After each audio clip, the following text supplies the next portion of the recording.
আমি তো বিয়ে বাড়ি যাবো বলে রেডি হয়ে গেছি, তুমি এখনো বসে বসে ফোন ঘাটছো কেন? দূর, আমার এই বিয়ে বাড়ি ভিড়ভাড়টা একদম ভালো লাগে না। দেখো তোমার সাথে আমার ফালতু বকতে ইচ্ছা করছে না, তুমি তাড়াতাড়ি রেডি হও।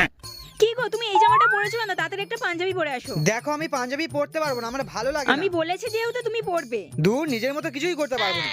চলো আমি রেডি। এই দেখো পাঞ্জাবি পরতে কত সুন্দর লাগছে তোমাকে। চলো। আমাকে কেমন লাগছে বললে না তো? ভালো লাগছে। শুধু ভালো? ও সোনা বলো না আমাকে কেমন লাগছে?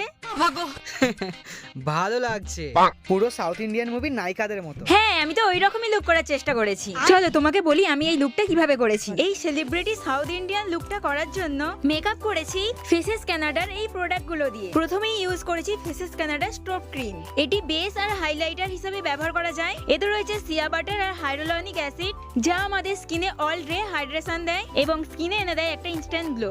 এরপর ইউজ করেছি ফেসেস কানাডা হাইড্রামেট ফাউন্ডেশন। ফাউন্ডেশনের সাথে স্ট্রোব ক্রিম মিশিয়ে ফেসে অ্যাপ্লাই করেছি। এতে রয়েছে একসাথে 3-in-1 foundation plus SPF 30 plus moisturiser, buildable কভারেজের সাথে সাথে 24 আওয়ার হাইড্রেশন দেয়।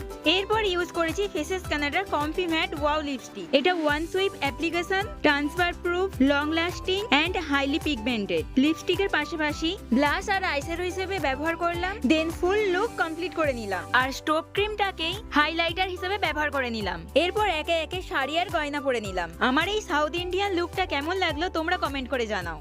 এগুলো তোমরা তোমাদের পছন্দের যে কোনো বিউটি ওয়েবসাইট থেকে কিনে নিতে পারো। এছাড়াও প্রোডাক্টটা আমি ট্যাগ করে দিয়েছি।